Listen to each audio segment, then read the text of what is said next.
আজই ডাউনলোড করুন আর এনজয় করুন আপনার পছন্দের শো। ঠাকুর, একটিবার আমার বাড়ির লোকের সঙ্গে আমার দেখা করিয়ে দাও। আমাকে দেখতে না পেয়ে নিশ্চয়ই ওরা খুব চিন্তায় আছে।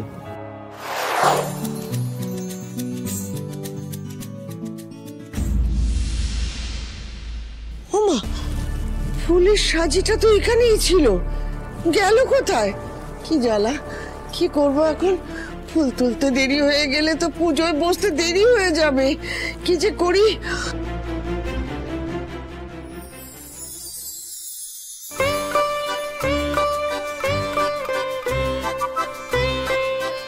দাদু ভাই, তুমি?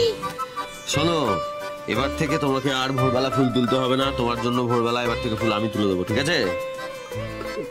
কিন্তু কি কি ও না না, তুমি আবার ভেবো না যে আমি বাসি জামা কাপড়ে ফুল তুলে এনেছি। আমি সেই ভোর 5টায় উঠেছি, স্নান করেছি, তারপর বাগান থেকে তোমার জন্য ফুল তুলে এনেছি। হ্যাঁ।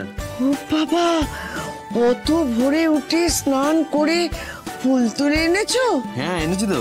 চলো দুটিতে মিলে এবার পুজো শুরু করে দিই, তারপর বাকিরা যখন উঠে উঠবে। চলো।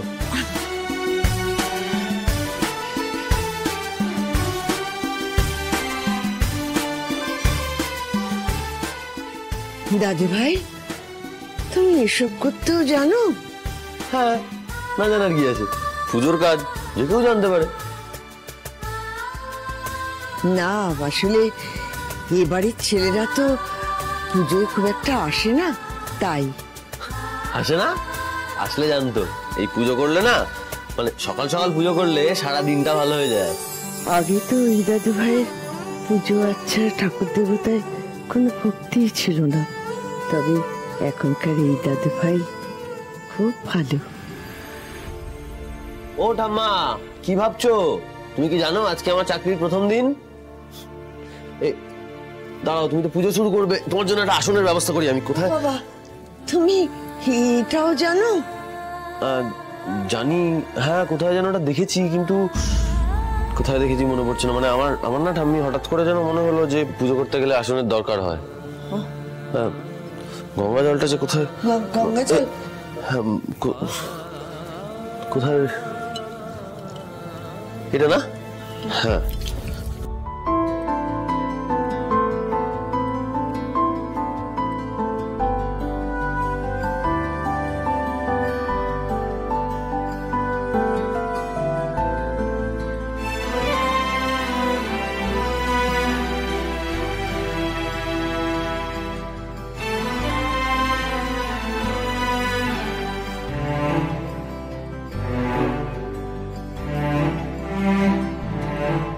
কাকে দেখছি আমি?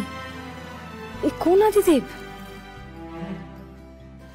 ঠাম্মি, সবটা রেডি করে দিলাম, এবার তাহলে তুমি শুরু করো পুজো। আমি বলি কি, কি সুন্দর তুমি পুজোর জোগাড় করেছো। আজ পুজোটা না হয় তুমিই করো। আমি করব? হ্যাঁ, এতে অবাক হবার কি আছে? তুমি নিজে হাতে এত সুন্দর করে গুছিয়েছো পুজোর জিনিসপত্র, আর তুমি পুজো করলে আমার খুব ভালো লাগবে। আমি পুজো করলে তোমার ভালো লাগবে? মানে আমি একটা বাইরের লোক, সে তোমার ঠাকুর পুজো করবে, এটা তোমার ভালো লাগবে? ও ও কি কথা? হ্যাঁ, নিজেকে বাইরের লোক ভাবছো কেন? এই যে আমি তোমাকে দাদু ভাই বলে ডাকছি, তুমি আমাকে ঠাম্মা বলে ডাকছো, এটা কি বাইরের লোক হয়? এই দেখো, কথায় কথায় কত বেলা হয়ে যাচ্ছে। নাও নাও নাও, চটপট করে পুজোটা শুরু করে দাও দেখিনি। নাও।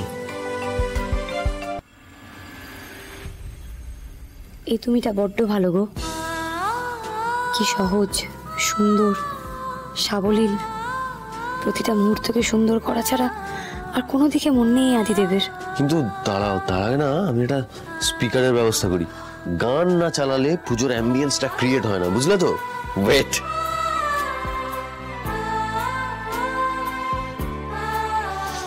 এই যে এসে গেছে স্পিকার, তাহলে এবার শুরু করা যাক। বসো।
তোর যেন সব মনে পড়ে যায় আদি।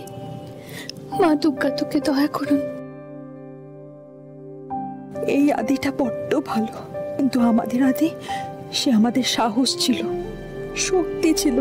সেই হাল ধরে থাকা মানুষটাকে তুমি ফিরিয়ে দাও মা, তুমি ফিরিয়ে দাও। কিছু বুঝতে পারছো না আদি? সবাই তোমাকে ভালোবেসে তোমার সামনে অপরিচিত হয়ে থাকার নাটক করে যাচ্ছে। বুক ফেটে গেলেও সবার মুখের হাসিটা কিন্তু এক আছে, শুধুমাত্র তোমার জন্য। এবার ফিরে এসো আদি, একবার সবার চোখের দিকে তাকাও, দেখবে তোমার সব মনে পড়ে যাবে। ও আদি, একবার আমাকে আনন্দী বলে জড়িয়ে ধরো না গো।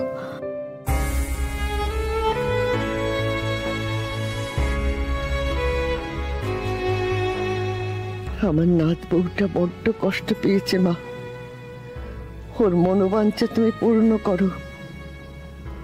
আমার দাদু ভাইকে ওর কাছে ফিরিয়ে দাও মা, ফিরিয়ে দাও।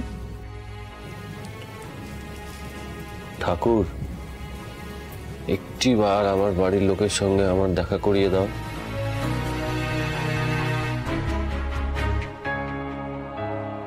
আমাকে দেখতে না পেয়ে নিশ্চয়ই ওরা খুব চিন্তায় আছে। একবার দেখা করিয়ে দাও, আমি ওদের দেখলে নিশ্চয়ই আমার সব কথা মনে পড়ে যাবে, তাই না? প্লিজ ঠাকুর, দেখা করিয়ে দাও, আর দূরে রেখো না ওদের আমার থেকে।